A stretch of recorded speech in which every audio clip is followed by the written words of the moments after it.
Have you ever been treated like you didn't belong even when you'd worked your whole life to earn your place?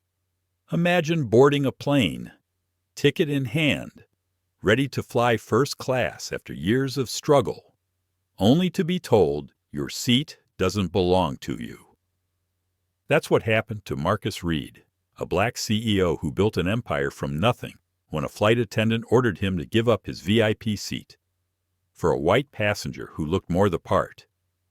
In that moment, he had a choice to explode in anger or to stay silent and let dignity do the talking. But what Marcus did next would shake an entire airline, expose a hidden truth, and remind the world that calm doesn't mean weak, it means powerful. What would you do if the world questioned your worth? Right to your face, would you fight back? Or would you stand so tall that they could no longer look down? Stay with us, because this story isn't just about prejudice. It's about grace, justice, and the quiet power that changes everything. Like, share, and subscribe to our channel, and let's begin. The gate to Flight 227 buzzed with quiet conversation, the scent of roasted coffee drifting through the Seattle terminal. A late autumn rain tapped the glass wall like nervous fingers. Marcus Reed adjusted the strap of his worn leather backpack and smiled faintly to himself. After 20 years of building Reed Innovations, a clean energy company now powering half the Pacific Northwest, he still preferred flying economy, unnoticed, unannounced. But today, his assistant Tara Nguyen had upgraded him to the airline's VIP cabin as a surprise. "Just this once, sir," she'd said. "You deserve a comfortable seat for once." He'd laughed. Comfort is relative, he thought. Peace is the real luxury. At the jet bridge, a breeze of conditioned air greeted him. Inside, light hummed along polished panels. A faint smell of citrus cleaner floated in the air. Marcus stepped into the front cabin, glanced at the small brass plate on the wall, AeroVista Airlines, excellence in service, and found his seat 1A. He moved quietly, a tall, broad-shouldered black man in a navy hoodie and jeans. Nothing about him screamed executive. That was intentional. The power of blending in had saved him from many exhausting explanations. Before he could set down his bag, a sharp voice cut through the hum of boarding passengers. "Sir," the flight attendant said, tone clipped, "that seat's reserved for our premium passenger." Marcus paused. "Yes," he said evenly, showing the digital ticket on his phone. "Seat 1A." The woman's name tag gleamed beneath the cabin light. Linda Chase, lead attendant. Her smile was tight. "I think there's been a mistake. VIP is for paid members and our." She glanced briefly at his hoodie priority clients. Marcus studied her face, perfectly groomed, professional, unreadable, and felt that old familiar sting, the one that never quite dulled. "Ma'am," he said softly, "I am a priority client." A man in the next seat, Ethan Ward, leaned back, his expensive watch glinting under the light. "Don't worry," he said loud enough for half the cabin to hear. "He probably wandered in by accident." A few restrained chuckles followed, the kind that cut without blood. Linda crossed her arms. "Sir, please move to economy until we verify your ticket." The words landed like a slap. For a second, the noise of the cabin faded. All Marcus could hear was his own breathing. Slow, deliberate. He'd faced these tones before, disbelief wrapped in courtesy, authority masking fear. "Ma'am," he replied, steady, "I believe the verification is right here." He extended his phone again. She barely looked at it. "Anyone can screenshot a boarding pass." A hush spread. Somewhere behind them, a camera clicked the sound of someone's phone beginning to record. Tara Nguyen's voice rose from the aisle. "Excuse me," she said, stepping forward. The young woman's dark hair brushed her shoulders as she held out her own device. Mr. Reed's boarding confirmation came directly from corporate. Seat 1A verified. Linda didn't budge. We'll double-check that. Miss Taranian, she said firmly. Ethan chuckled again, swirling the ice in his glass. These computer errors happen. Sweetheart, no need to make a scene. Marcus turned slightly toward him, calm but unblinking. A scene, he said, usually starts when someone refuses to see. For the first time, Ethan hesitated. Linda cleared her throat. Sir, please don't raise your voice. I haven't, Marcus answered. The cabin's whispers thickened soft currents of curiosity and discomfort. A mother shushed her child. A businessman pretended to type, though his screen was blank. Marcus stood there in the narrow aisle, the weight of quiet judgment pressing against him from every angle. He thought of his mother, a nurse who once came home in tears because a patient's family refused to be treated by her dark hands. She told him, Son, when they test your worth, let your calm be the answer they can't argue with. He took a slow breath. Ms. Chase, he said gently, I've shown my ticket twice. If you believe there's a problem, perhaps check your system before calling me a problem. The sentence hung in the air like thunder that never quite broke. Linda's jaw tightened. Please step aside. You're delaying boarding. From row 2, a man whispered, Figures? Another shook his head. At that exact moment, Sam Rivera, a freelance journalist heading to Dallas for a conference, lifted his phone higher.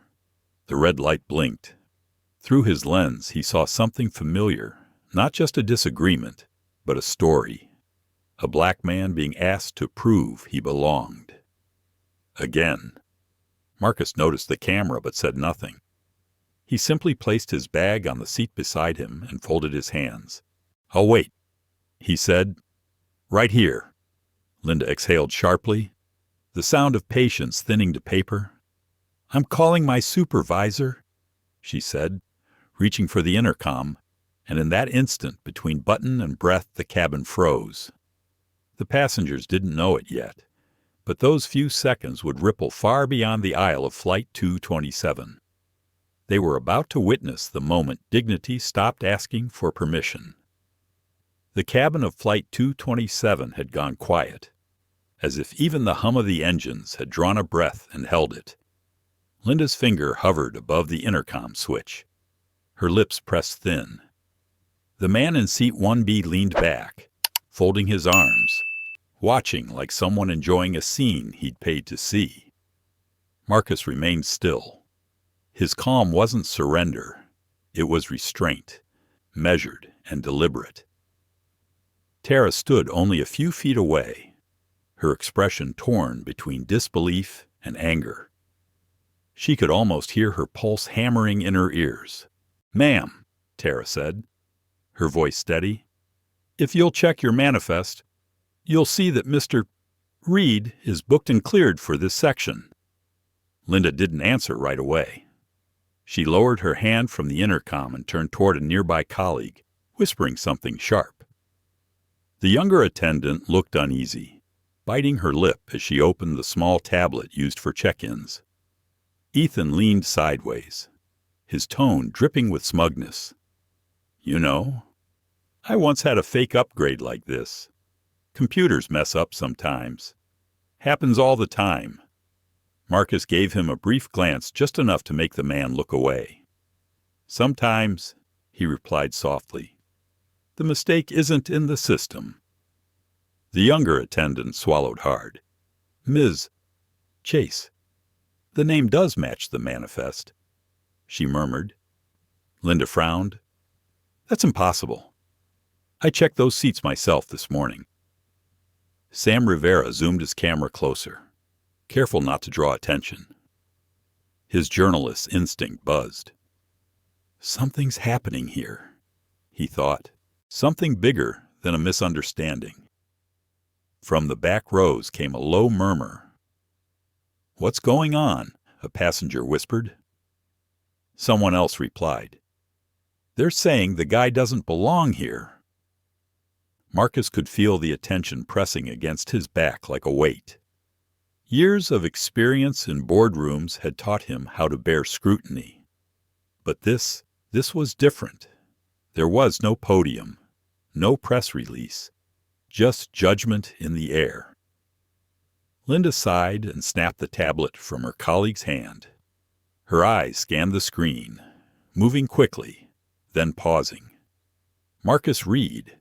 She read under her breath. Reed Innovations. She looked up sharply. That can't be right. That's Tara's eyes met Marcus's for a split second, silently urging him not to intervene. She had seen this play out too many times in too many forms. Sometimes it was a receptionist who lost their reservation. Sometimes a waiter who forgot to take their order. Always polite. Always cutting. Linda turned the tablet toward Ethan, as if seeking validation. You see this name? He nodded, pretending to study it. Could be anyone. People fake profiles all the time. Doesn't mean he's that Marcus Reed. Marcus smiled faintly. No, it doesn't. But what would convince you? Mr. Ward Ethan hesitated, flustered for the first time. Well, proof. I guess. Marcus's phone buzzed in his hand. Tara had just sent a message from her own device. On his screen appeared the confirmation email AeroVista Executive Partner, Marcus Reed. 1A. Verified corporate sponsor. He held it out. This should suffice. Linda barely looked at it. We have our own process, sir. Please, move to the rear for now. The journalist in row 3 whispered, Unbelievable. A woman behind him murmured, He's handling it better than I ever could. Marcus exhaled slowly. His voice remained low, but something inside him had shifted. You've already decided I don't belong. No amount of proof will change that. Will it? For the first time, Linda's composure cracked. I'm only doing my job. He tilted his head slightly. Then maybe your job needs better instructions. The words landed gently, but they cut deeper than a shout. Linda turned away, pretending to rearrange a service tray. Ethan checked his watch. Can we move on? Some of us have meetings to get to. Marcus glanced at him again, calm, unbothered. I imagine your time is valuable. Mr. Ward. So is everyone else's. Behind them, Sam whispered into his phone's microphone, narrating quietly for his recording. A black executive being told to leave a seat he paid for. This isn't new, but the world's watching now. The atmosphere inside the cabin shifted. What had begun as amusement in a few passengers' eyes was now discomfort. A couple of them lowered their gazes, pretending not to listen. The tension was no longer invisible. It was thick, stretching from the front door to the last row. Then, the announcement system crackled. Ladies and gentlemen, we are still completing our final boarding checks. Linda's voice echoed. Her tone was professional again, but her hands trembled slightly as she replaced the microphone. Tara leaned toward Marcus, whispering, Should I call corporate? We can clear this immediately. He shook his head. Not yet. Let's see how truth handles silence. Linda disappeared into the galley, muttering something to a ground agent who had just stepped on board. Ethan sighed loudly. Honestly, if he'd just move, we could take off. Marcus looked at him, not angry, just deeply tired. Do you ever wonder what it costs a man to stay quiet in moments like this? Ethan frowned. What's that supposed to mean? Silence, Marcus said, isn't peace. Sometimes it's a scar. Tara caught her breath at the quiet strength in his words. Even Sam, behind his lens, felt the room tilt toward Marcus, the balance of power shifting without a single raised voice. The ground agent returned, whispering something to Linda.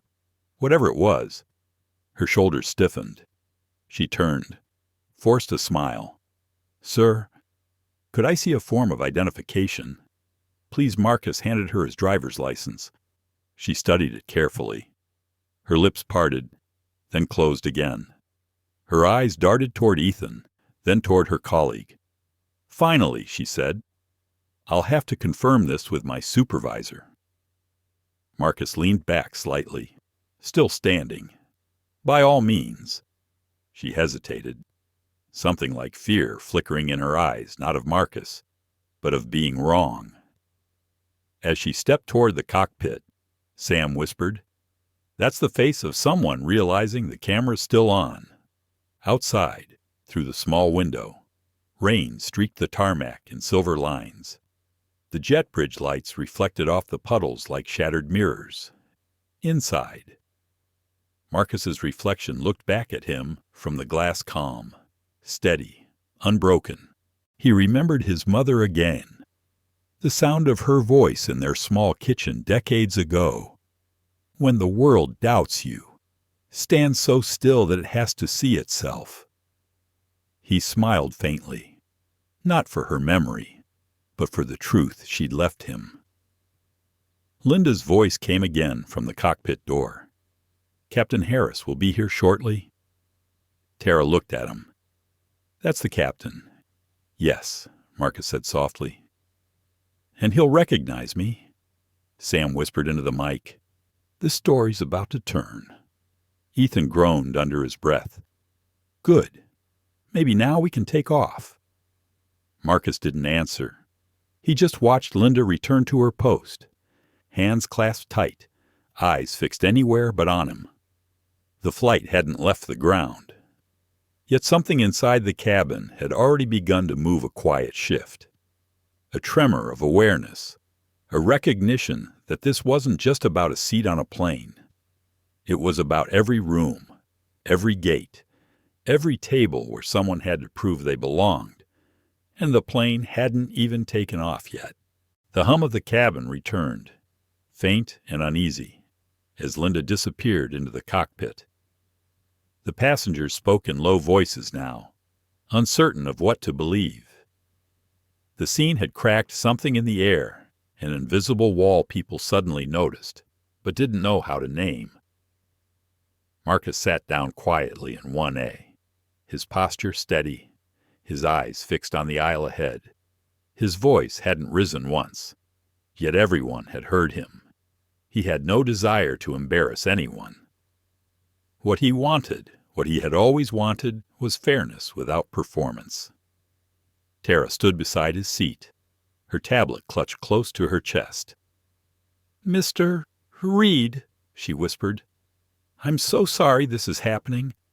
I can—" He shook his head. "Don't apologize for what you didn't cause." The simple phrase stopped her. Tara had worked for him for 4 years. She'd seen him close billion-dollar deals, calm entire rooms of restless investors, and listened to the janitor like an equal. But in that moment, watching him under suspicion for simply sitting down, she understood the quiet gravity that made him who he was.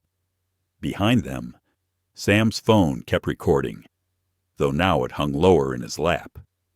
He was pretending to read something, but his lens still caught the fragments, the posture of patience, the silence that spoke louder than anger.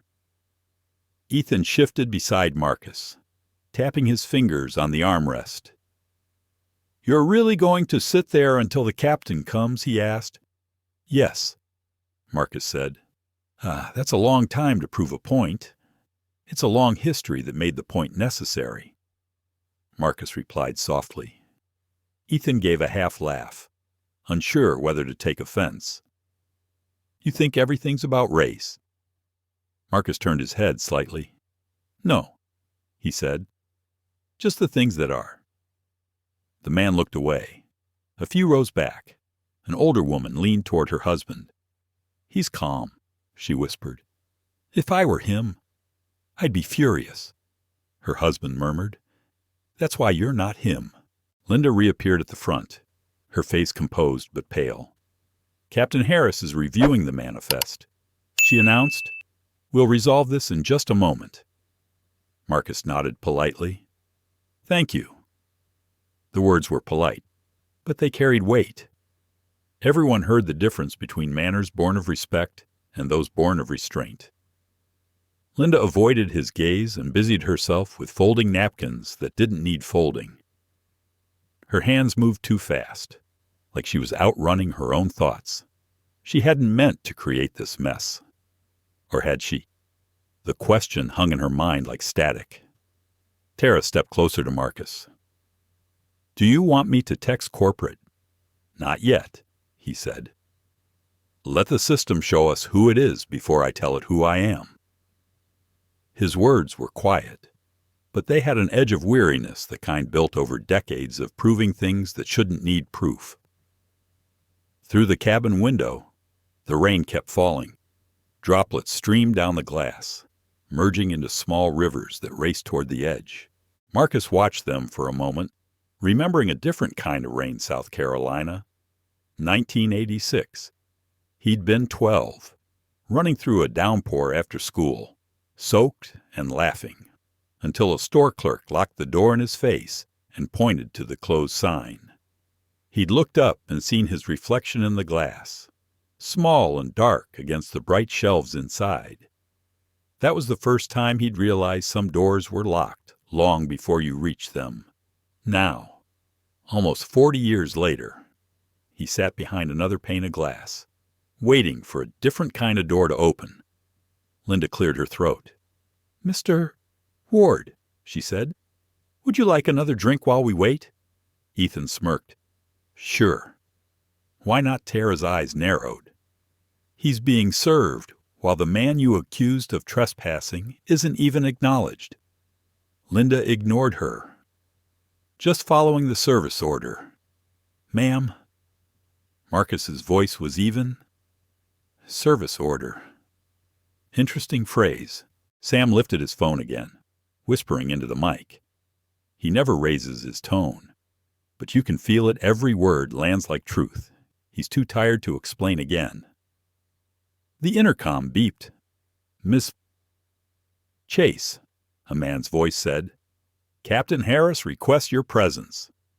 Linda straightened, smoothing her uniform before stepping through the cockpit door. Silence followed, the kind of silence that swells with unspoken things. Marcus finally looked at Tara. "You see how fast the air changes when truth enters a room?" She nodded. "Everyone's pretending not to notice." "They notice," he said. "They just don't want to choose." The door opened again. Linda stepped out, followed by a tall man in a Navy pilot's uniform. His eyes swept the cabin until they found Marcus. Recognition hit instantly. "Mr. Reed," the captain said, surprise softening his tone.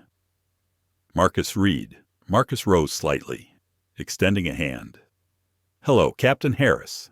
You flew with us last quarter, chartered through AeroVista's tech partnership," the captain said, voice now respectful, almost warm. "We spoke at the Clean Energy Summit in Dallas." Ethan blinked, his expression shifting. Sam's camera tilted upward, catching the exact moment realization spread through the cabin. Linda's face drained of color. "Is everything all right here?" the captain asked, looking around. Marcus met his gaze calmly. "That depends on what you call all right." Captain Harris turned to Linda. "Did you not recognize him?" She stammered. "I know, sir. I didn't." He wasn't on. The Harris raised an eyebrow. "He's one of AeroVista's executive partners. Our systems run on his company's software." Every sound in the cabin seemed to vanish. Even Ethan's glass stopped clinking. Linda's lips parted, but no words came out. Marcus lowered himself back into his seat. "No need for an apology," he said softly. "Just clarity." The captain looked uneasy. "Mr. Reed, on behalf of AeroVista, I assure you this will be addressed properly." Marcus nodded. "I appreciate that." He wasn't angry. He didn't need to be. The truth was heavy enough to speak for him. The captain glanced toward Sam's phone, then back to Marcus. "Are you recording this?" Sam answered before Marcus could. "Yes, sir. And I think the world should hear it." Captain Harris hesitated, then said quietly, "Then make sure they hear the end, too." He turned to Linda. "Finish preparations for takeoff. I'll handle the report." Linda swallowed hard, eyes glassy. "Yes, Captain." As she moved past Marcus, she whispered, "I didn't know." He looked up. That's usually how it starts. She walked away, her steps careful, controlled. Tara leaned closer. "You handled that with more grace than most saints." Marcus gave a faint smile. "Grace isn't weakness. Tara. It's the only armor that lasts." The engines began to hum louder, signaling readiness for takeoff. But inside, the tension had not lifted. Every passenger felt it, the weight of what they'd just witnessed, and the quiet power of the man who never had to shout to be heard. As the cabin lights dimmed, Sam whispered into his microphone. He never raised his voice, never fought for the seat, and somehow, he won something bigger. Through the window, the runway light stretched into the distance like a path of small suns. Marcus leaned back, eyes closed for a moment. The storm wasn't over. It had just begun to move to higher ground. He could feel it, the calm, before something larger, inevitable. He didn't know yet that this flight would change not only how people saw him, but how an entire company saw itself. The plane rolled forward. The seatbelt sign chimed overhead, the cabin lights dimming into a soft amber glow. Passengers settled uneasily into their seats as the aircraft began its slow taxi toward the runway. Yet beneath the gentle hum, a heavier sound filled the air, the kind of silence that hums after truth has entered the room. Marcus sat back, his hands resting calmly on his knees. He wasn't thinking about the humiliation anymore. He was studying reactions. He could feel them like shifts in temperature guilt from the attendants, shame from some passengers, and fragile admiration from others. Tara leaned closer, whispering so only he could hear. "It's strange, isn't it? The way everything looks normal right after something isn't." He nodded slowly. "That's how prejudice survives. Tara, it doesn't shout. It waits for quiet. Behind them." Sam Rivera was typing furiously on his phone. He wasn't posting anything yet, just writing, shaping what he'd seen into the beginnings of a story. His camera had stopped recording, but the memory of those moments lingered. The stillness, the tone, the look in Marcus's eyes. Ethan cleared his throat and shifted uncomfortably. "Look," he muttered, "I didn't mean anything earlier. Just thought there was a mix-up." "You know," Marcus turned to him, face neutral. "I know," he said simply. "Guess I just—" Ethan paused. "I've never met someone like you before. Someone like me." Ethan's cheeks flushed. "I mean a CEO. Who's—" He hesitated again. "You know." Marcus gave a faint smile. Black Ethan nodded quickly. "Yeah, I guess that's what I meant." Marcus looked out the window. "Then today you met one. Maybe that's the real upgrade you didn't expect." Ethan's face softened. "You could have embarrassed me. You didn't." "Embarrassment fixes nothing," Marcus said quietly. "Understanding does." From across the aisle, an older woman, gray hair pulled neatly into a bun, turned toward him. "I just wanted to say," she said softly, "you handled that with grace." "Sir?" Marcus met her eyes and nodded. "Thank you, ma'am," her husband added. "If more people saw things the way you do, maybe flights like this would be smoother." Marcus smiled faintly. "Maybe. Or maybe people just need to stop assuming turbulence always starts in the air. A ripple of quiet laughter ran through a few nearby seats. The tension loosened, just slightly, in the galley. Linda Chase stood alone, her back pressed to the metal counter. Her hands trembled as she poured water into a plastic cup. The captain's words replayed in her mind. He's one of AeroVista's executive partners. She closed her eyes. How could she have missed it? She'd prided herself on professionalism, on control, on doing things by the book. But what she'd done wasn't about the book. It was about bias, one she didn't even realize she carried until it stared back at her with calm eyes and a steady voice. Her headset crackled. "Linda, you okay?" her junior attendant whispered. "I'm fine," she replied automatically, though her voice trembled.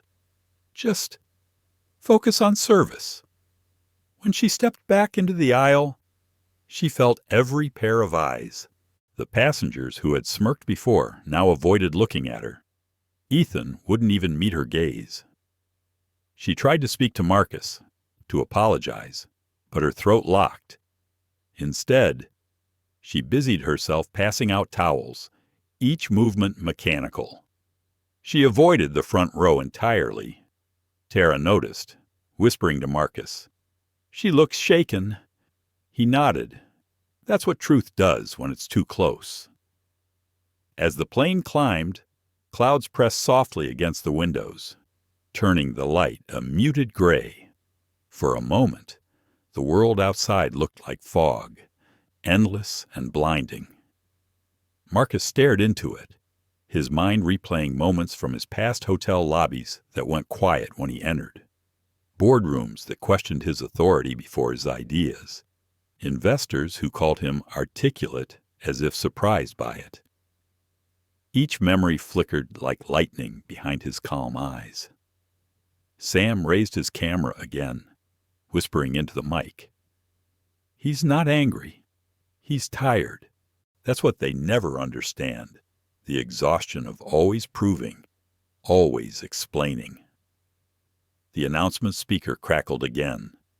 "Ladies and gentlemen, this is your captain speaking. We've reached our cruising altitude. Please remain seated till the seatbelt sign is turned off."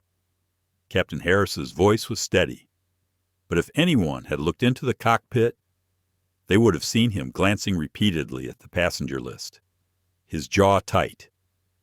He was already drafting a report in his mind, not just about procedure, but about what it meant when procedure replaced judgment. Back in first class, Ethan leaned forward again. "Mr. Reed," he said, quieter this time. "Can I ask something?" "Of course. Why didn't you tell her who you were right away? You could have ended this instantly." Marcus looked at him for a long moment. "Because if who I am is the only reason I get respect, then what happens to everyone who isn't?" Ethan stared at him, then nodded slowly, realizing for the first time how small his earlier words had been. Tara smiled faintly at Marcus's answer.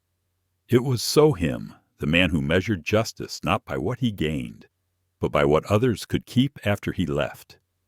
Linda appeared again, tray in hand, her eyes red but determined. She stopped in front of him. "Mr. Reed," she began softly, "I'd like to apologize. There's no excuse for how I treated you."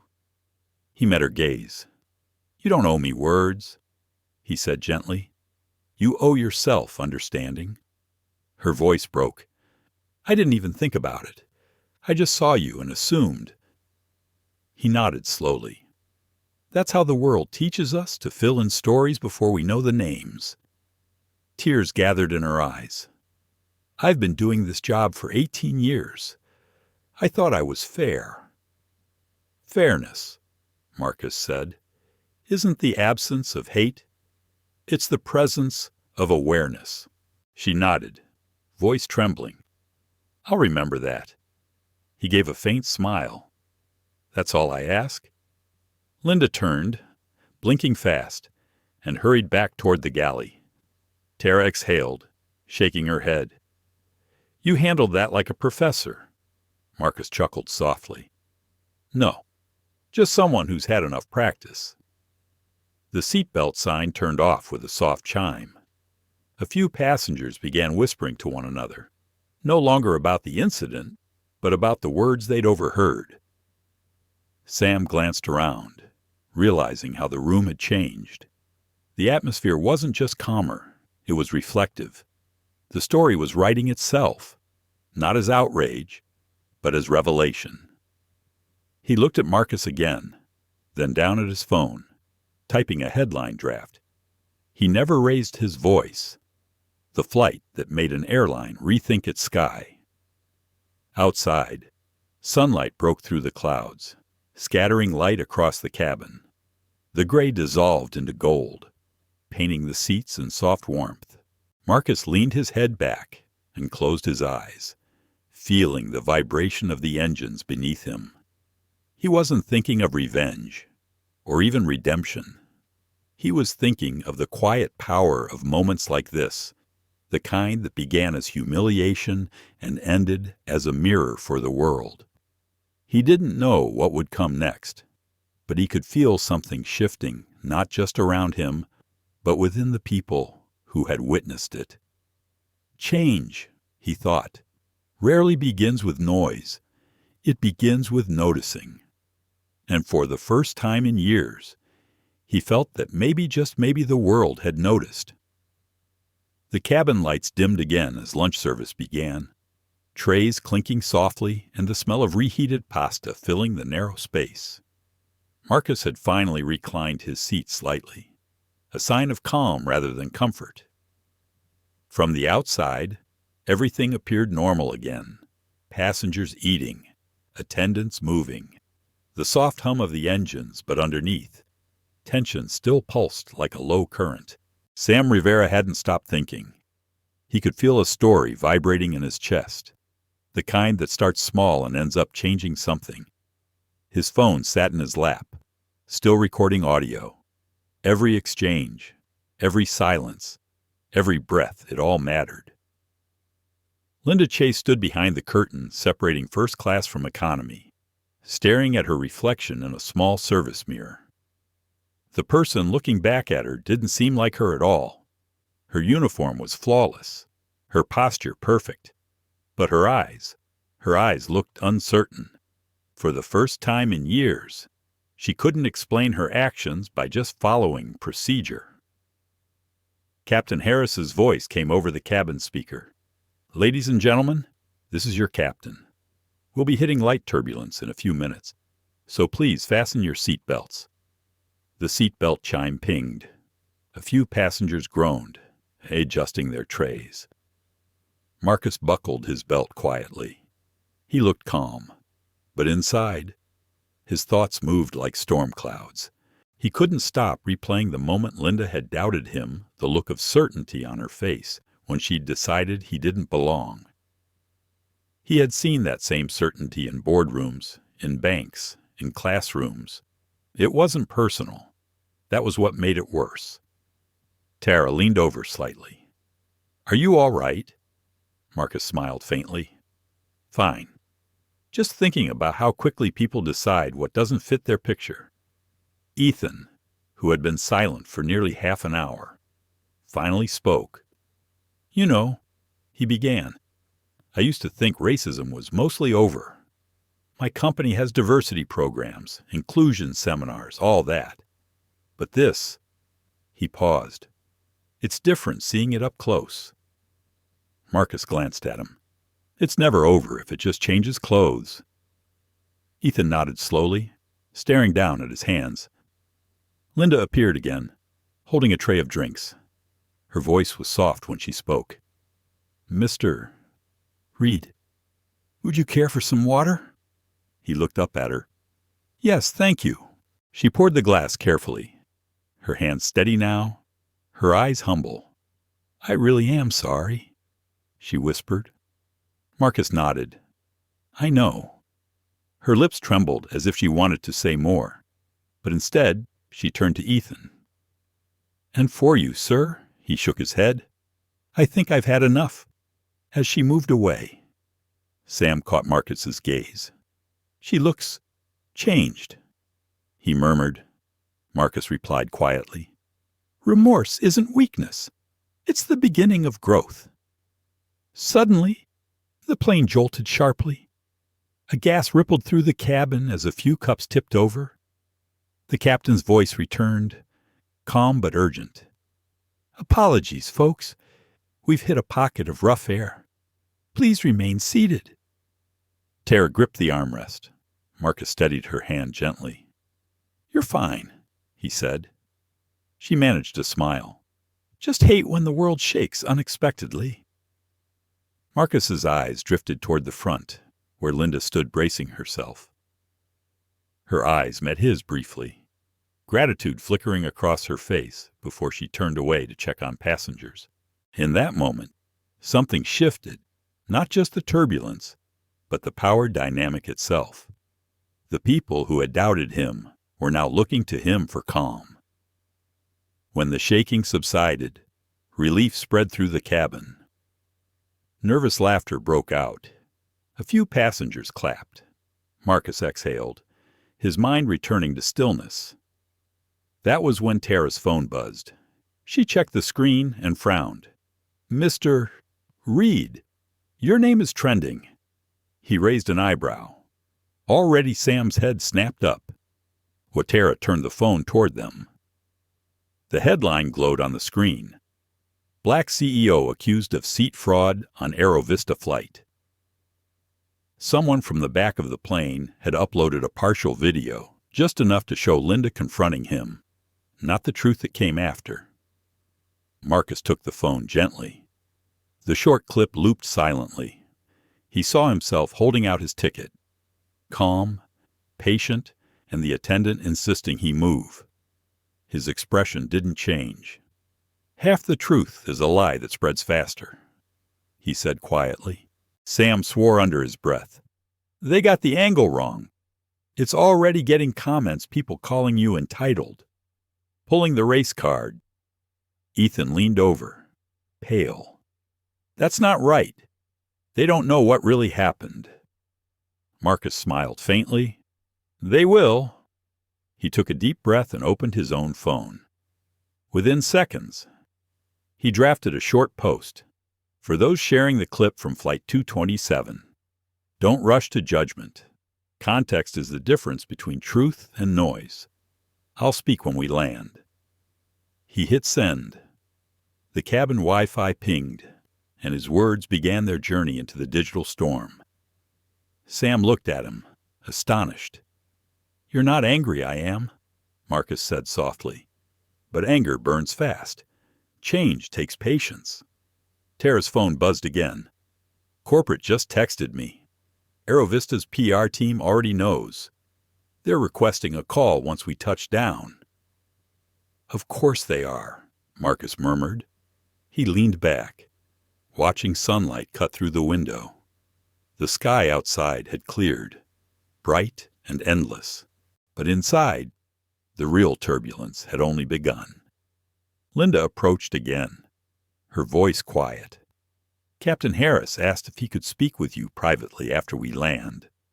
Marcus nodded. "Tell him I'll be there." She hesitated. "Mr. Reed, will I lose my job?" He studied her face for a moment before answering. "That depends on whether your company wants to punish mistakes or correct them." Tears welled in her eyes. She nodded, unable to speak, and turned away. As she left, Sam whispered, "You could destroy her career with one post." Marcus looked out the window. "And what would that fix? It's not one person I'm after. Sam. It's the system that made her believe she was right." Sam lowered his phone. For the first time, he understood what kind of man he was filming. Not a victim, not a headline, but someone who saw farther than the moment. The captain's voice came again. "Ladies and gentlemen, we'll begin our descent into Dallas shortly. Please fasten your seat belts and prepare for landing. The skyline glimmered faintly beneath a layer of golden haze. Tara whispered, "It's going to explode online before we even touch down." Marcus nodded slowly. "Then let it. Sometimes you have to let the storm break before people look up." As the plane tilted downward, light streaked across the window, painting his face in gold and shadow. Around him, the passengers had no idea that when the wheels met the runway, this flight would no longer be a misunderstanding. It would become a movement, and Marcus Reed was ready. The wheels hit the runway with a firm thud, and a faint cheer rose from the passengers who always felt safer when the ground returned beneath them. The aircraft slowed, the soft squeal of the brakes filling the silence that had replaced conversation. But even as people unclipped their seatbelts and reached for their phones, no one could ignore the quiet tension still lingering like static in the cabin. Marcus remained in his seat, his expression composed. He had faced media storms before, but this was different. This wasn't a business scandal or a hostile takeover. This was a moment that revealed how the smallest humiliation could carry the weight of a history larger than any single person on that flight. Tara glanced at her watch, her tone low. "You've got 27 missed calls, sir. AeroVista corporate, journalists. Even CNN wants a statement." Marcus exhaled. "They'll get one. Just not yet." Ethan was scrolling through his phone beside him, his jaw tightening as he read. "It's all over social media," he said. "People are arguing about what happened, and nobody even knows the full story." Sam looked up from his seat, his voice firm. "That's how misinformation works. It runs faster than the truth ever gets the chance to breathe." Marcus gave a faint smile. "Then maybe it's time to help it catch up." The intercom crackled. "Ladies and gentlemen, please remain seated while the captain turns off the fasten seatbelt sign. We'll begin disembarkation shortly." Marcus looked toward the cockpit. "Captain Harris asked to speak after we landed," he murmured. Tara nodded. "Do you want me to stay?" He shook his head. "No, this one's mine." Moments later, the cabin door clicked open, and a soft rush of Texas heat filled the air. Passengers rose, stretching, pulling down luggage, whispering quietly. A few glanced toward Marcus before quickly looking away. Some smiled, awkwardly apologetic. Others seemed to wrestle with their own conscience. Linda appeared at the front, her uniform immaculate, but her face pale. "Mr. Reed," she said softly, "the captain will see you in the cockpit." Marcus rose slowly. "Thank you." As he moved forward, the passengers parted almost instinctively, giving him space, their eyes following his calm figure like he carried something sacred or dangerous. Captain Harris was waiting near the flight controls. He looked tired, his expression heavy. "Marcus," he began, using his first name without hesitation, "I want to apologize again personally. What happened should never have occurred." Marcus studied him quietly. "I appreciate that, Captain. But I'm not the one you should be apologizing to." The captain frowned. "You mean the crew?" "No," Marcus replied. "I mean your passengers. Because this isn't about me. It's about what they were taught to think was acceptable to watch." Harris fell silent, the truth cutting deeper than accusation ever could. Sam had followed a few steps behind, camera ready but respectful. He caught the reflection of both men in the cockpit glass, one in command of a vessel, the other in command of himself. Harris sighed. "I've already reported the incident to AeroVista headquarters. They'll want a full debrief. But there's more." "What do you mean?" Marcus asked. The captain reached for his tablet, pulling up a confidential report. "You're not the first. We've had several discrimination complaints this quarter, same base, same crew rotation. The names repeat.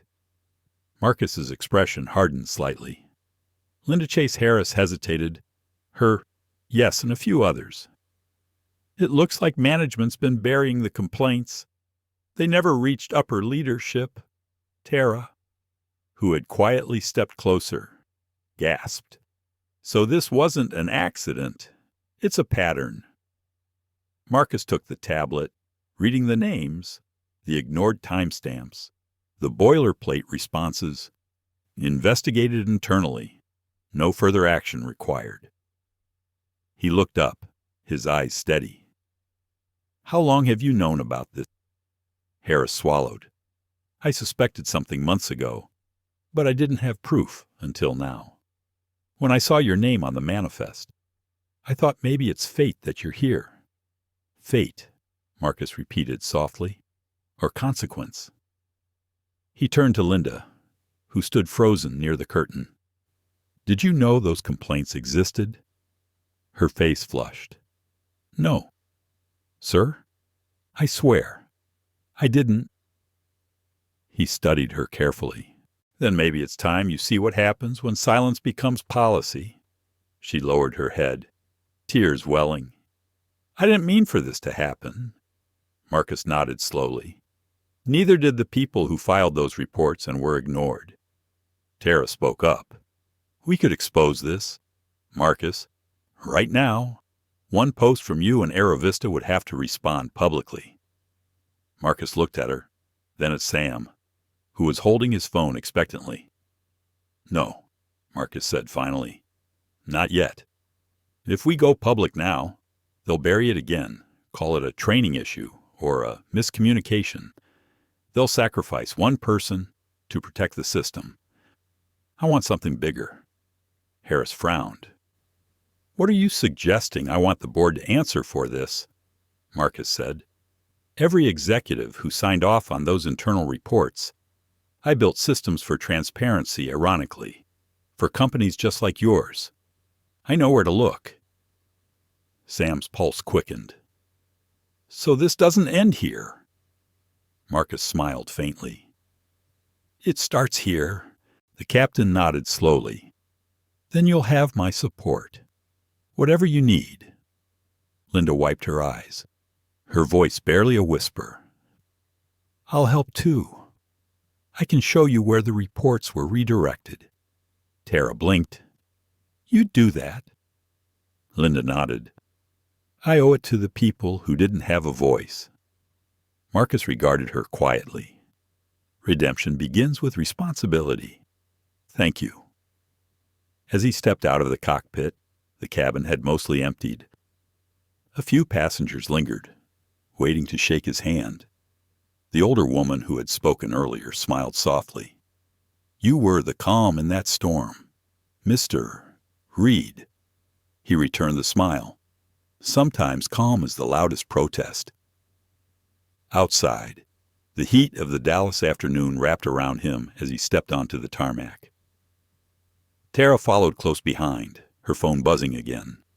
Sir, your post just passed 1 million views. Marcus nodded.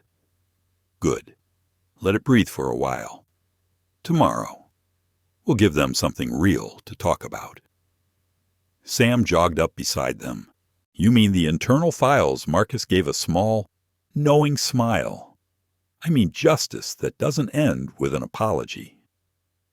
As they walked toward the terminal, a line of journalists was already waiting behind the gate doors, flashes beginning to strobe through the glass. Tara whispered, They're going to ask for a statement. Marcus adjusted his jacket, eyes calm but resolute. Then I'll give them one. He paused, taking a breath that seemed to ground him deeper than the tarmac beneath his feet. Tell them, he said, the skies aren't free until everyone can fly without permission to exist. And with that, he stepped forward, into the flood of cameras, the noise, the questions, each flash reflecting the truth he'd carried quietly for too long. The storm had broken, but this time, he was the one steering it. The automatic doors of the Dallas terminal slid open, letting in a flood of noise, camera shutters clicking, reporters shouting over one another, the faint echo of announcements from nearby gates. Marcus stepped through the crowd with the kind of composure that silenced chaos without needing to command it. His presence was quiet but undeniable. Tara stayed close beside him, shielding him from the swirl of microphones. "Mr. Reed, are you going to issue a statement now or wait until we've spoken to corporate?" she whispered. "Both," Marcus said. "They'll hear me in two ways, through the press and through the truth they buried." Sam followed just behind them, camera steady, recording every step. His footage had gone viral overnight. The clip of Marcus remaining calm while being accused of fraud was already flooding news feeds. But now, what mattered wasn't the clip, it was the proof that came next. As they moved toward the private lounge where AeroVista executives waited, Marcus's phone buzzed again. The screen lit with a message from his publicist CNN requesting live interview in 1 hour. "Your post hit 10 million views. Be ready." He turned to Tara. "How many people have reached out more than I can count?" she said. "Civil rights attorneys, activists, even other passengers who've had similar experiences. Everyone's talking about it." Marcus gave a slow nod. "Good. That means the silence is cracking." They entered the lounge, greeted by the chilled air of corporate formality. 3 executives in tailored suits rose from the conference table. AeroVista's legal counsel, the head of communications, and the operations director. Captain Harris was already seated, his cap resting on the table before him. "Mr. Reed," said the communications chief, a man with polished shoes and an over-rehearsed smile. "We deeply regret the misunderstanding aboard Flight 227. This isn't who we are as a company."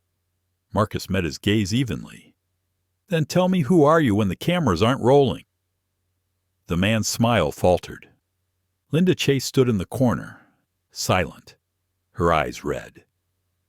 She looked smaller in the presence of the suits, like someone suddenly aware of the weight of her mistakes. Marcus took a seat across from the executives, folding his hands. "Let's not waste each other's time," he said. "Your company has a documented pattern of bias incidents swept under the rug. Captain Harris just confirmed that multiple reports, some with Linda's name attached, were buried before reaching senior review. So either your system's broken or you prefer it that way." The operations director shifted uncomfortably. "Mr. Reed, I assure you, we take these matters very seriously. We'll conduct an internal audit immediately." Marcus leaned back slightly. "Internal audits don't work when the rot's inside the walls. You'll review yourselves, clear yourselves, and call it progress." "I've seen it before," the legal counsel interjected. "Mr. Reed, if you could give us access to the original footage, we can work together to clarify the public narrative, perhaps issue a joint statement to prevent misunderstanding." Sam stepped forward before Marcus could respond. "Clarify? You mean spin? I've seen this movie. It ends with a press release and no accountability." The legal counsel stiffened. "Who are you?" "Someone who filmed what really happened." Sam said, "And I have the full recording, not the cropped version floating online. Every second, every word." Marcus nodded. "He's with me." Linda spoke up suddenly, her voice shaking. "He's right. The reports were hidden. I saw one last year. A black passenger was forced to deplane after a disagreement about seating priority. They filed a complaint, but my supervisor told me to let it go. I didn't question it then. Now I know I should have." The room fell silent. The communications chief rubbed his forehead. "Ms. Chase, that's a serious allegation." "It's not an allegation," Marcus said quietly. "It's evidence." Tara slid her tablet onto the table. Screen lighting up with files, emails, timestamps. internal memos she and Marcus's team had already pulled from AeroVista's digital archives. The top message read, "Bias case closed, low severity." "How did you get these?" the legal counsel demanded. Marcus's voice was calm but sharp. "Your company licenses its compliance software from mine. I built those systems. You can delete the emails, but you can't erase the footprints. Every ignored complaint leaves a trail." Captain Harris gave a low whistle. "Well, gentlemen, I think that's what we call a smoking gun." The operations director's voice wavered. "What exactly are you asking for?" "Mr. Reed Marcus took a slow breath. "I'm not asking for money. I'm asking for change that sticks. You will acknowledge what happened publicly, release an independent investigation, and implement mandatory equity training across your entire organization, monitored by a third party, not your PR team. And you'll fund a program that ensures no employee or passenger is silenced again." The communications chief frowned. "That's extensive." Marcus's tone was even. "So is the damage." Linda wiped her eyes. "He's right. If you don't change now, it'll happen again, and next time, someone won't be as calm." Sam's camera caught the moment a simple sentence that would echo through social media hours later. The room stayed quiet for several seconds. Finally, the legal counsel spoke, voice low. "We'll bring your terms to the board." "Do that," Marcus said. "But know this, if they refuse, I'll share every file I have with the public. And this time, the story won't be about a misunderstanding. It'll be about a company that mistook compliance for conscience." He stood, and so did everyone else, instinctively. The communications chief extended a hand. "We'll be in touch within 24 hours. Marcus looked at the hand but didn't shake it. "Take your time," he said. "The truth's not going anywhere." Outside, the reporters were still waiting. As Marcus stepped back into the terminal, cameras flashed like lightning. "Mr. Reed," a voice shouted, "do you plan to sue AeroVista?" He stopped briefly, turning toward the microphones. "No, justice isn't a lawsuit. It's a lesson. And I hope this company learns before another flight takes off."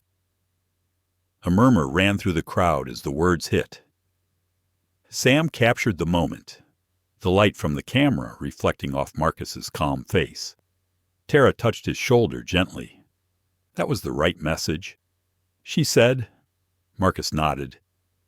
"Let's hope they heard it." As they walked toward the exit, Linda followed at a distance. She looked lost, but in her eyes, there was something new resolve. Behind them, the screen in the terminal flickered to a live news broadcast.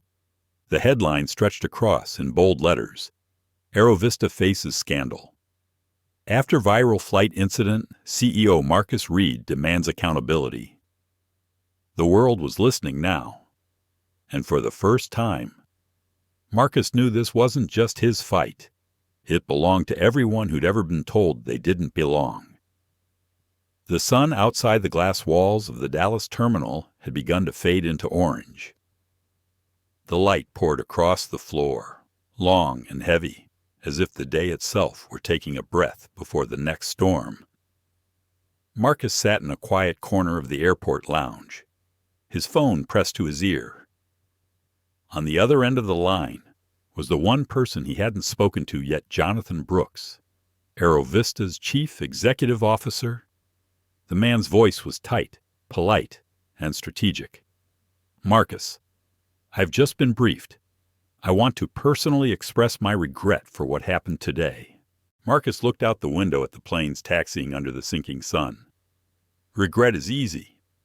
Jonathan, responsibility takes more work." There was a pause. "You're right," Brooks said finally. "But let's discuss this constructively. You're an influential man. You understand optics. We're dealing with a PR wildfire. The footage is everywhere. Our shareholders are panicking. Marcus's tone didn't change. Shareholders will recover. Integrity doesn't. Tara, sitting beside him with her laptop, looked up from the flood of messages filling her inbox. Every major outlet wanted a comment. Legal teams were circling. Sam was nearby, editing the video he'd recorded, weaving together the raw moments from the flight, the accusation, the silence, the revelation into something powerful. Brooks continued, "We're prepared to issue a formal apology, suspend the employees involved, and announce a review of our procedures." "That's fair, isn't it?" Marcus let out a quiet breath. "It's a start," he said, "but it's not enough. You don't fix a leak by mopping the floor. You fix the pipe. Then tell me," Brooks said cautiously, "what do you want from us?" Marcus's voice was calm, deliberate. Transparency, accountability, training that actually means something, and a commitment publicly to equity. Not the kind you frame in the lobby, but the kind you practice when no one's recording. There was another silence. Then Brooks sighed. "You realize what you're asking could cost us millions?" "Then consider it an investment," Marcus replied, "in the people you claim to serve." Tara smiled faintly, proud of his composure. She'd seen him negotiate billion-dollar contracts with less intensity than this conversation. But this wasn't about business. It was about dignity. Brooks hesitated again. "If we make these changes," he said, "will you agree to a joint statement? Something measured. Something that prevents this from becoming an all-out war." Marcus thought for a long moment. "That depends," he said. "Are you trying to protect your reputation or repair your culture?" The CEO didn't answer immediately. When he finally spoke, his voice had lost its polish. "Maybe both." "Then start with the second," Marcus said, ending the call. He placed his phone on the table. The room was quiet except for the distant hum of announcements. Tara looked at him. "What now?" Marcus said. "We make sure they don't rewrite the story." Sam glanced up from his editing screen. "Already ahead of you," he said. "The full version's ready. I added your quote from earlier. Justice isn't a lawsuit, it's a lesson." "That line's going to stick." Marcus nodded slowly. "Post it, but time it right. Let them speak first." Linda appeared at the lounge doorway, hesitant. She looked smaller out of uniform jeans, plain blouse, tired eyes. "Can I talk to you?" she asked quietly. Tara gave Marcus a questioning look, but he gestured for her to stay. Linda stepped closer. "They suspended me," she said softly, "indefinitely. HR said they'll review the incident." "I know what that means." Marcus met her gaze. "You're scared." "Yes," she said, "and I deserve this. But it's not just about me." "Is it?" "No," he replied. "It never was." She sat down, clasping her hands. "When you stood there on the plane, calm like that, I kept thinking about my own son. He's 12. He asked me last week why people look at his black classmates differently. I told him it was just the way things are. And now I can't stop wondering if I helped make it that way." Marcus was silent for a long moment. Then he said quietly, "Change starts when someone decides they don't want to be comfortable in the wrong story anymore." Her eyes filled. "What do I do now?" He leaned forward slightly. "Tell the truth. To everyone. Start with yourself. The rest will follow." She nodded, tears slipping silently down her cheeks. "Thank you." Tara reached over, offering her a tissue. "You did the right thing coming here," she said gently. As Linda stood to leave, She paused at the door. "I'll testify," she said. "If there's an investigation, I'll tell them everything." Marcus nodded. "Then you've already begun your apology." When she was gone, Sam exhaled. "You know, most people would have let her drown to prove a point." Marcus looked out the window again. "That's the thing about justice. Sam, it's not supposed to drown anyone. It's supposed to lift the tide for everyone else." Tara checked her laptop. The official statement from AeroVista just dropped. She said, "They're admitting fault, calling it a failure in company culture." They've also announced a new internal initiative, the Clear Sky program. It's basically your proposal. Marcus's brows rose slightly. That was fast. "They're trying to contain it," Tara said. Sam smiled. Too late. The public already picked its side. The video he had posted went live minutes later. Within an hour, it hit 5 million views. The comments section flooded with messages, some angry, some emotional, many thankful.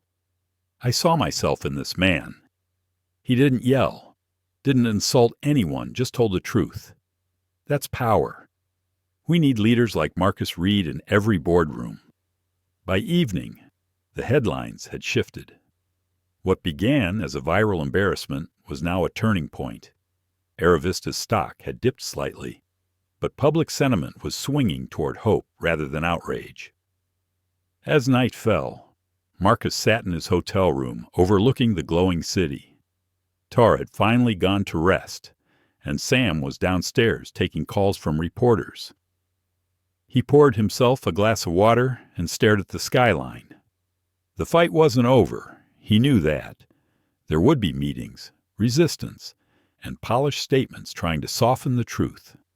But for the first time, he felt that something irreversible had started. His phone buzzed again. A text from an unknown number read, "You don't know me, but I work for AeroVista. I just wanted to say thank you for making them listen." He smiled faintly, typing back one word, "Keep talking." The city lights flickered like constellations across the glass. Marcus leaned back, his reflection fading into the night. Tomorrow would bring more questions, more scrutiny, but also something new, momentum. He closed his eyes, hearing his mother's voice echo softly in memory. "When the world doubts you, don't shout to be seen. Stand so still they have to look closer." He whispered into the quiet room, "They're finally looking. Mom." And this time, he knew they wouldn't look away. The next morning, Dallas woke under a haze of golden light and murmurs of controversy. The story of AeroVista Flight 227 had overtaken every headline. News anchors replayed the footage of Marcus sitting calmly while being questioned, the moment he revealed his identity, and the quiet line that had already become a rallying cry across social media. Justice isn't a lawsuit, it's a lesson. Marcus sipped his coffee in the hotel suite, the television flickering silently in the background. Tara sat at the table nearby, typing furiously, her phone vibrating every few minutes. "CBS, BBC, even the Wall Street Journal," she said, scrolling through messages. "They all want exclusive interviews. Everyone's calling you the CEO who didn't raise his voice." Marcus smiled faintly. "Strange world, isn't it? Stay calm once and suddenly it's newsworthy." Tara stopped typing. "People are connecting with you. Marcus, you didn't humiliate anyone. You didn't retaliate, you showed restraint, dignity. That's what they're hungry for." Sam entered the room holding his camera bag and a half-eaten breakfast sandwich. "Not everyone's celebrating," he said, dropping a newspaper on the table. The headline read, "AeroVista faces corporate crisis. Investors panic amid public outrage." Stocks dipped another 6% overnight. Sam added, "Brooks must be losing sleep." Marcus leaned forward, scanning the page. The subhead caught his attention. Insiders claim CEO Marcus Reed's influence could trigger industry-wide reforms. He exhaled softly. That's the problem. Sam, they talk about power like it's a weapon. It's supposed to be a responsibility. Just then, Tara's phone buzzed again. She frowned as she read the notification. You might want to see this. She turned the screen toward Marcus. A trending video showed a group of AeroVista employees outside the company's headquarters, protesting silently. They held cardboard signs that read, "We deserve better," and "Policy without prejudice." Marcus stared for a long moment. It's spreading faster than I expected. Faster and deeper, Sam said. It's not just the passengers anymore. It's the staff. There was a knock at the door. Tara opened it to find Linda standing hesitantly, dressed in plain clothes again. Her eyes were puffy, but she stood taller than before. Can we talk? She asked. Marcus nodded and gestured for her to come in. I wanted you to know, she began. I went public last night. I spoke with one of the news outlets, told them everything about how complaints were buried. I didn't use company language. I just told the truth. Tara looked surprised. That's brave. Linda's lips trembled slightly. I didn't do it to look brave. I did it because my son saw that video. He asked me why I was the one yelling at the man who stayed calm. I couldn't sleep after that. Marcus's expression softened. Then you've done more than most adults ever will. You chose to change mid-step. She nodded slowly, tears welling again. I don't know what'll happen to me now. HR already called. Whatever happens, Marcus said gently, you'll be able to look your son in the eye. That's worth more than job security. There was a long pause, and then Linda whispered, Thank you. As she left, Sam turned back to Marcus. You realize her interview just added gasoline to the fire. AeroVista won't be able to contain this anymore. Marcus nodded. Good. Let it burn until they can see the ashes clearly. That afternoon, the backlash began to show its teeth. AeroVista's headquarters was swarmed by reporters. Employees leaked internal memos to the press, revealing patterns of discrimination complaints dismissed as operational misunderstandings. The internet devoured every revelation. By midday, Jonathan Brooks appeared live on national television. His tone was carefully measured, his tie perfectly knotted. At AeroVista, he said, we take these issues seriously. What happened on Flight 227 was unacceptable. Effective immediately, we are implementing reforms under our new Clear Sky program, a direct collaboration with Mr. Marcus Reed. Marcus watched the broadcast from his hotel room, expression unreadable. Tara and Sam leaned closer. He's calling it a collaboration, Tara said skeptically. You haven't signed anything. I know, Marcus murmured. He's trying to rewrite the narrative. The anchor continued pressing Brooks for answers. Was your company aware of repeated discrimination complaints? Brooks paused. Some reports were mishandled, yes. We've identified gaps in oversight, and we're addressing them immediately. Our partnership with Mr. Reed will help ensure lasting change. Sam scoffed. Partnership. He's trying to make it look like you're part of the cleanup crew, not the one who forced it. Marcus switched off the TV. That's what systems do. They absorb disruption to look stable again. But he's miscalculated. He rose from the chair, buttoning his blazer. Get the car ready. We're going to their headquarters. Tara blinked. Now without a meeting. He smiled slightly. They've already made me part of their story. It's only fair I show up to help finish it. An hour later, they arrived at AeroVista's downtown tower. Reporters crowded outside. cameras flashing as soon as they saw him. Security hesitated, but didn't stop him. His name carried more authority than any badge. Inside, the lobby was filled with tension. Employees watched silently from their desks as Marcus stepped into the elevator. The doors closed, and for the first time all day, the air felt still. When they reached the executive floor, Brooks and several board members were waiting. His expression was cordial, but his eyes betrayed unease. "Marcus," Brooks began, standing. "I didn't expect you so soon." "I noticed," Marcus said calmly. "I saw your statement." Brooks gestured for him to sit. "I thought it best to act swiftly, to assure the public we're united in this effort." Marcus leaned forward slightly. "Unity isn't built through convenience. Jonathan, you don't get to borrow my name to cover your mistakes." The room went silent.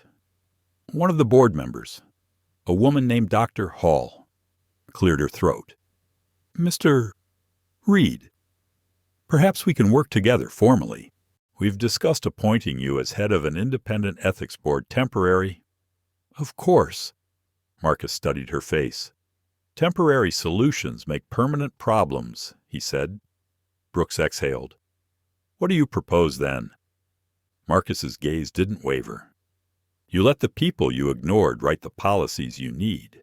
Employees, attendants, pilots, passengers, give them a seat at the table. That's where reform begins." The board exchanged glances, uncertain. "Doctor?" Hall nodded slowly. "That could work," she said quietly. "If you lead it."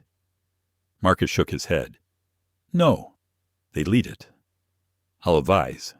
But this isn't about me. It's about rebuilding trust from the ground up." Brooks frowned. "Do you realize what kind of upheaval that would cause?" Marcus smiled faintly. "The good kind." As he stood to leave, Sam's camera recorded the moment Brooks staring after him, speechless, while employees outside the boardroom began to applaud. When Marcus exited the building, reporters rushed forward again. One shouted, "Mr. Reed, what happens next?" He paused on the steps, looking out at the crowd. "What happens next," he said clearly, "is whatever they decide to do with the truth they finally can't ignore." The applause from outside the glass doors grew louder. For the first time, AeroVista's walls couldn't contain the sound. The next day began under a sky the color of steel, muted, heavy, uncertain. From the 34th floor of the hotel, Marcus could see the city stretching below him, alive with motion and noise. Helicopters hovered near AeroVista's headquarters, and news vans lined the streets like vultures waiting for the next word to drop. He stood in front of the window, tie undone, sipping coffee that had long gone cold. His reflection looked tired, not from lack of sleep, but from the weight of everything that had unfolded so quickly. Tara entered the room, holding a folder. "They called again," she said. "AeroVista's legal team wants a private meeting this afternoon. No cameras, no media." Marcus set his cup down. "They're trying to end this quietly." "Probably," she agreed. "But Dr. Hall reached out separately. She wants to meet you before that. Says she has something you should see." Marcus turned toward her. "Then we start there." An hour later, they met at a quiet cafe away from the chaos downtown. Dr. Hall was already seated near the window, her expression calm but serious. "Thank you for coming," she said. "I know the last few days have been intense." Marcus nodded. "You could say that." She slid a small USB drive across the table. "This contains internal correspondence from AeroVista's upper management emails, training memos, even flagged complaints. It's proof that discrimination wasn't just ignored. It was institutionalized." Tara's eyes widened. "You're exposing your own company, Doctor." Hall smiled faintly. I joined AeroVista to make change, not excuses. But that's impossible when the truth is locked in boardroom drawers. Marcus studied her for a moment. Why now? Because, she said softly, you've given people permission to stop being afraid. Sometimes all it takes is one person standing still while the world tries to push them aside. He pocketed the drive carefully. You realize what this means if it goes public? She nodded. I do. But if you're serious about reform, you'll need leverage. This is it. As they left the cafe, Tara whispered, she's risking everything for this. So did everyone who stayed quiet before her. Marcus replied, the difference is she chose the right time to speak. Back at the hotel, Sam had already set up his laptop, reviewing media coverage. They're still calling this a corporate scandal, he said, but it's shifting. People are talking about bias in air travel now. Stories are pouring in flight attendants, passengers, even pilots. Marcus handed him the USB. Then it's time we add the evidence to the noise. Sam plugged it in, scrolling through folders. My God, he muttered. They kept everything. Look at this, emails from executives dismissing complaints, even mocking them. Tara leaned closer, her expression darkening. This one says, passengers overreacting again. Maybe they should book economy next time. Sam shook his head. It's disgusting. They can't hide from this anymore. Marcus was silent for a moment before speaking. No, he said, but we're not dumping this online like another scandal. We'll show it with context, with humanity. The world doesn't need another outrage cycle. It needs understanding. Tara smiled. That's why people listen to you. By early afternoon, they were seated in a conference room at AeroVista's corporate tower. The tension was thick enough to taste. Jonathan Brooks sat at the head of the table, flanked by legal counsel. His eyes darted toward Marcus, equal parts frustration and caution. Mr. Reed, Brooks began, we've reviewed the coverage, and we recognize the gravity of this situation. However, I'd like to remind you that sensitive data, especially if acquired without authorization, can lead to serious legal ramifications. Marcus leaned forward slightly. You mean the data showing how your company buried racial bias complaints? The legal counsel shifted uncomfortably. Mr. Reed, we'd prefer to focus on solutions. Solutions begin with honesty, Marcus replied evenly. Dr. Hall spoke next, her voice firm. We can't keep denying it. The evidence is real. It's time we stop treating this as PR management and start treating it as moral failure. Brooks shot her a sharp glance. Elaine, please. She didn't flinch. No. Jonathan, you've built a culture of silence. I won't be complicit anymore. Marcus turned his gaze to Brooks. You have two choices, he said quietly. Control the story and lose your credibility, or tell the truth and rebuild something better. Brooks exhaled heavily. And what exactly do you suggest? Marcus took a moment before answering. Hold a press conference. Not tomorrow, not next week. Today. You stand in front of the public, admit what happened, and announce independent oversight for all bias-related issues. And you make it permanent. The room fell silent. Brooks rubbed his temples. You want me to publicly dismantle my own leadership? I want you to lead, Marcus said softly. For the first time. The air in the room shifted. The silence wasn't resistance anymore. It was reflection. Finally, Brooks stood, pacing slowly. If I do this, if I admit all of it, AeroVista will face lawsuits, shareholder backlash, and a loss of confidence we might never recover from. Marcus rose to meet his gaze. Maybe. But you'll gain something worth more than all of that trust. The world forgives mistakes. It doesn't forgive denial. Dr. Hall looked at Brooks. He's right. The CEO sighed deeply, his shoulders sagging. All right, he said finally. We'll do it.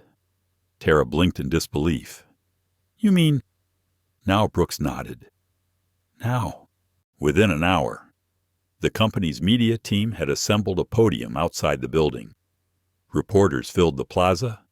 Employees gathered behind the glass windows, waiting to see what would unfold. Marcus stood off to the side, watching as Brooks stepped forward to the microphones. His face was pale, but his voice steady. Today, Brooks began, AeroVista Airlines faces a truth we can no longer ignore. Our systems failed, our leadership failed, and to Mr. Marcus Reed, whose dignity reminded us what accountability looks like, we owe an apology. But more than that, we owe change. Gasps rippled through the crowd.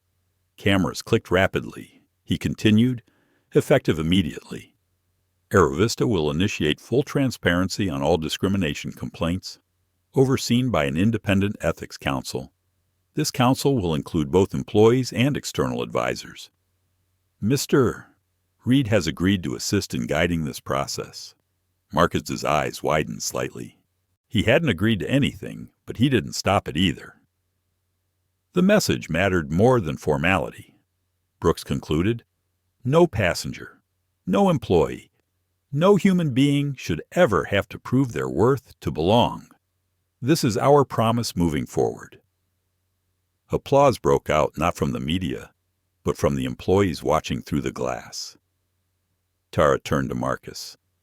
You did it, she whispered. He shook his head gently. No, we did it. The truth did it. Sam lowered his camera, his voice soft, and the world's watching. Marcus looked out at the crowd, feeling something unfamiliar relief mixed with quiet hope.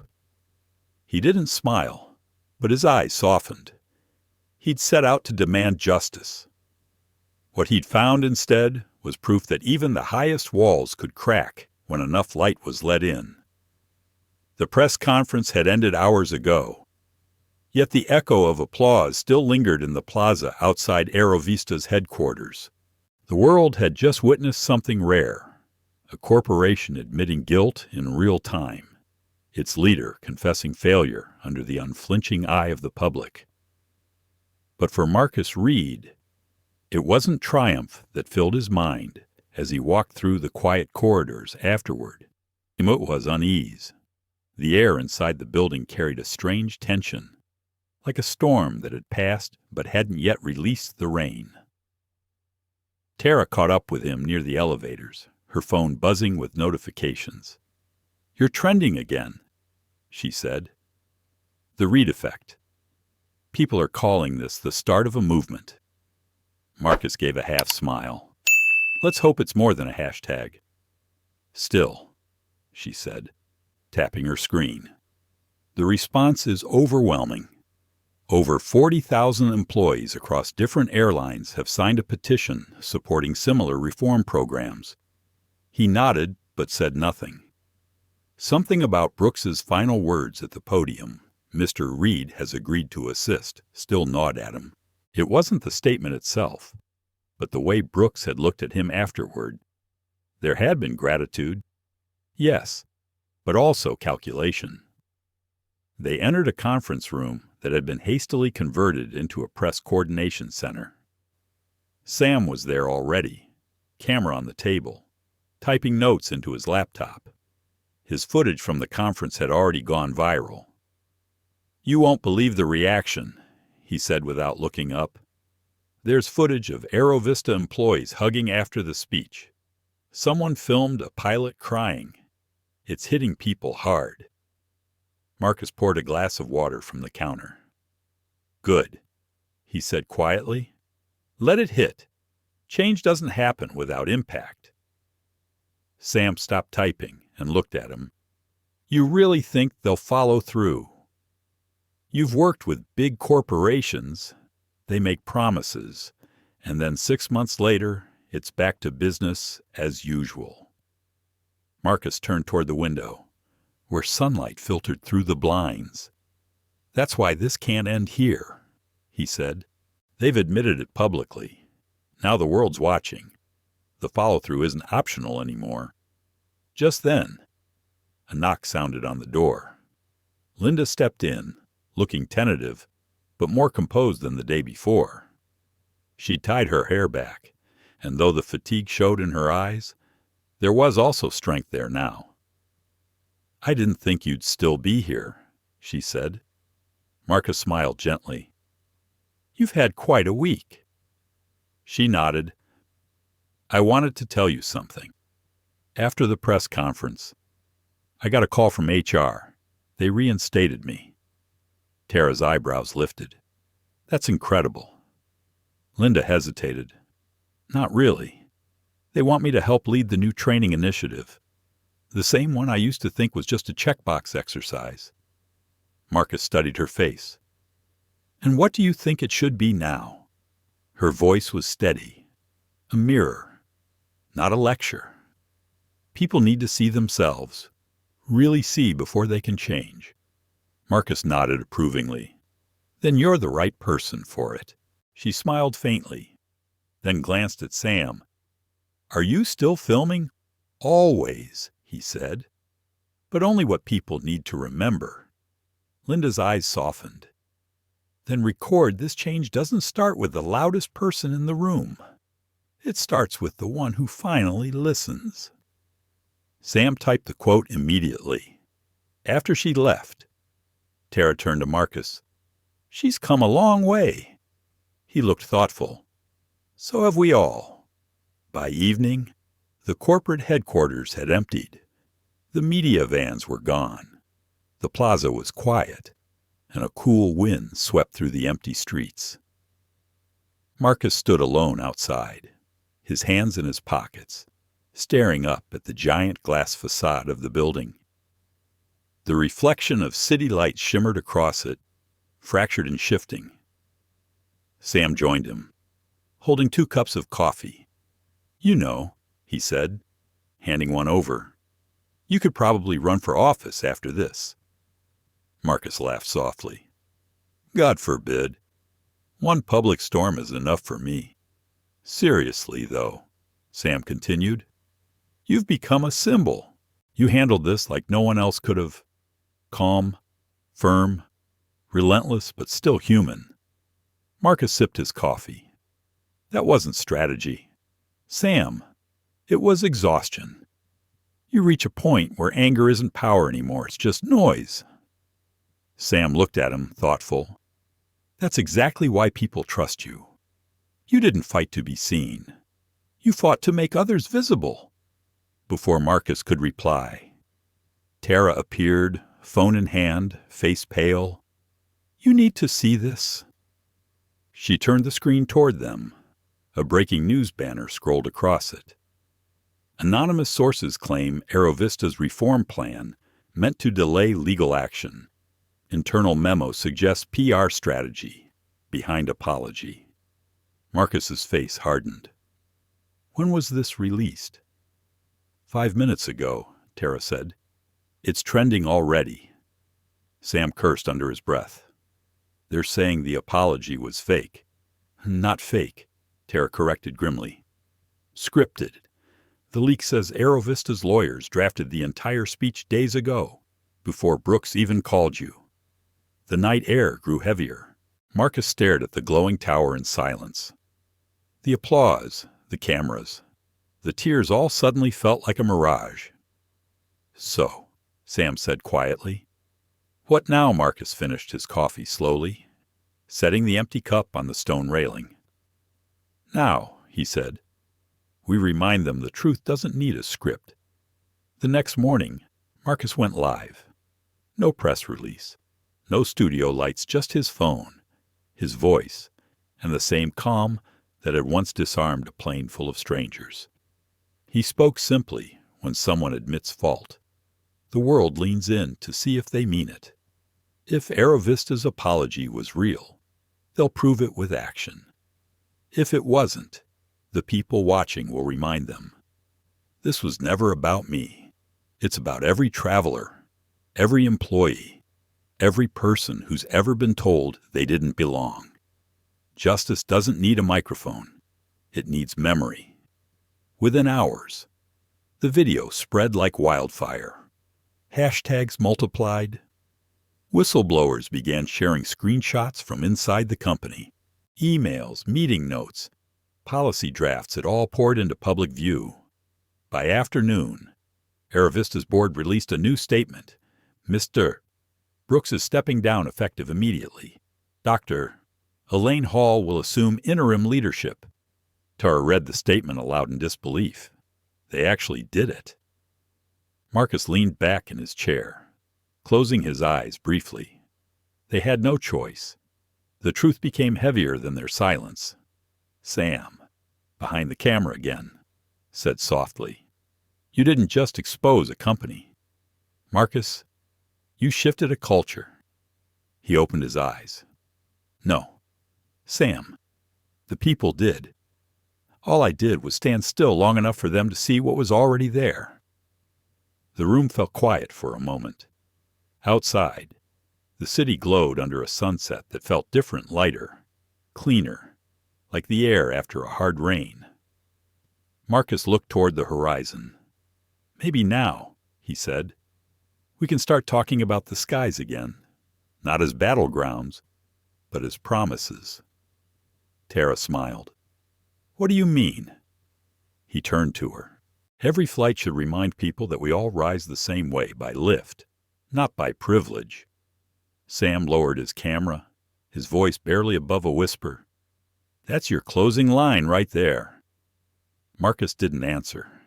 He just looked out the window, watching the planes ascend through streaks of gold, their wings cutting through clouds that no longer seemed so distant. 3 weeks later, the chaos had quieted, though the echoes of it still rippled through headlines and hearts alike. The name Marcus Reed had become a symbol of accountability and grace under fire, a living reminder that change could begin with a single calm refusal to be diminished.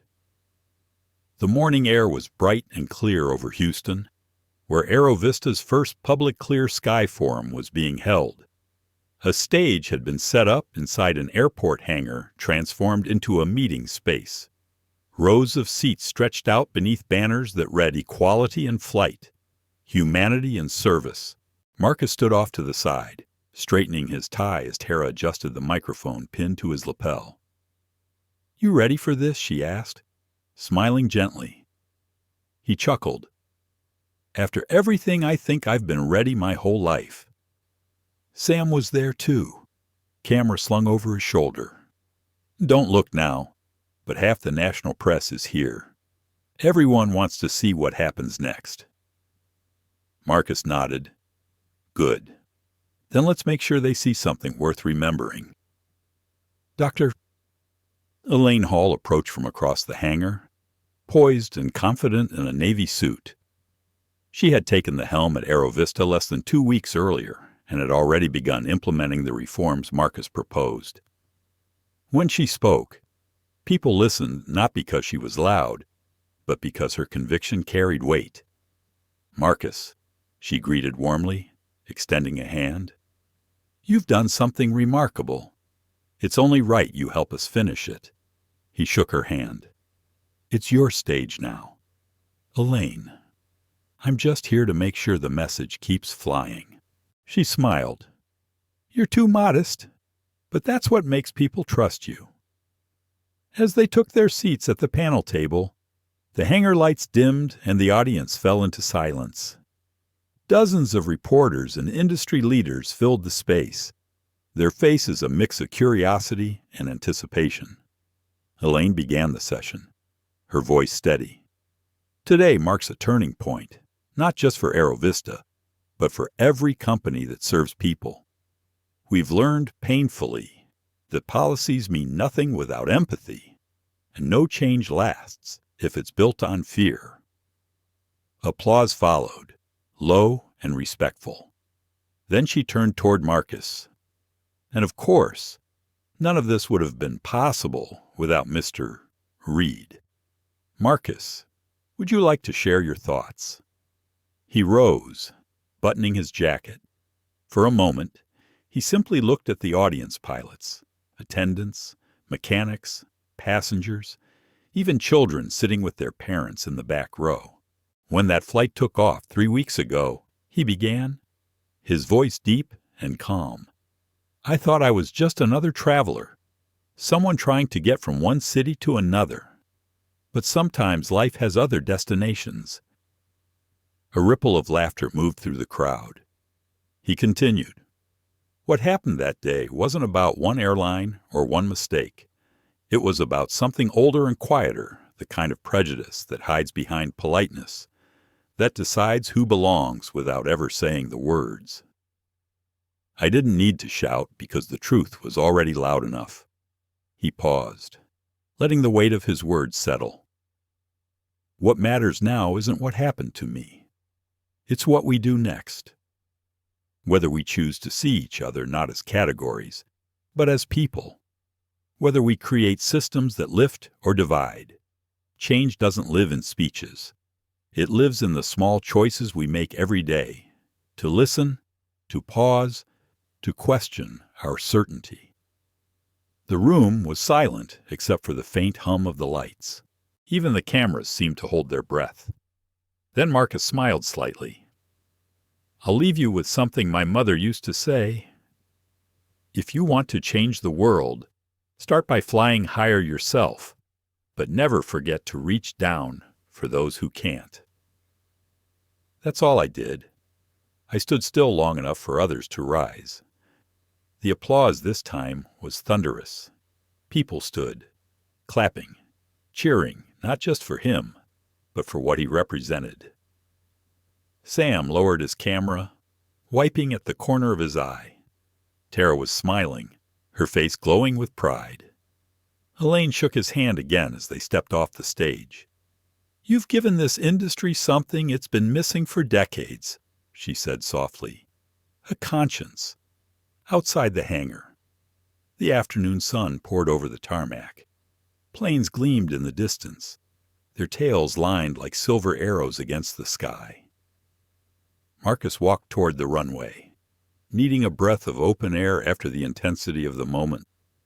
Tara and Sam followed quietly behind him. You think they'll keep their promise this time? Tara asked. Marcus gazed upward, watching a plane ascend through the blue. They'll have to. The world's watching, and so are their employees. Once truth's in the air, it's hard to make it land again. Sam chuckled. That's a headline right there. Marcus smiled. Then make sure you write it right. They stood together for a while, the hum of engines rising and fading in the distance. For the first time since that day on Flight 227. Marcus felt something new settle inside him. Not relief, not victory, but peace. A voice behind them called his name. He turned to see Linda walking across the tarmac. Her uniform crisp, a small badge pinned to her chest. Didn't think I'd see you here, Marcus said warmly. She smiled. First flight under the new program takes off in an hour. I wanted to thank you before we board. You don't owe me thanks, he said. You earned your second chance. She shook her head. No. You gave me the reason to take it. He studied her for a moment, then nodded. Fly safe, Linda. She saluted playfully before heading toward the waiting aircraft. Tara looked at him. Full circle. Almost, he said quietly. There's always more sky. As Linda disappeared into the cabin, Marcus watched the plane taxi down the runway. Its engines roared to life, lifting gracefully into the endless blue. Sam lifted his camera one last time. What should I title this chapter, he asked. Marcus thought for a moment, eyes following the ascending jet until it vanished into the clouds. Call it The New Sky, he said, because that's what it is, a place where everyone has the right to rise, and as the wind swept across the open tarmac, carrying with it the echoes of applause and the promise of change. Marcus Reed closed his eyes and smiled not the smile of victory, but of faith. Faith that the world, if reminded gently enough, could learn to see beyond color, beyond title, beyond fear toward the simple, powerful truth that every soul deserves a seat in the sky. Life often gives us moments that test not our strength, but our restraint. Marcus Reed's story teaches us that true power isn't always loud. Sometimes it's found in calm, steady courage. When he was humiliated publicly, he didn't return anger for anger. He let his dignity speak, and it echoed louder than any argument could.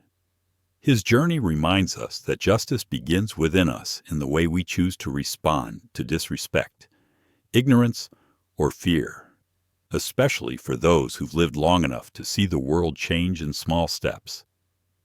Marcus's story is a call to remember that real change rarely comes from rage.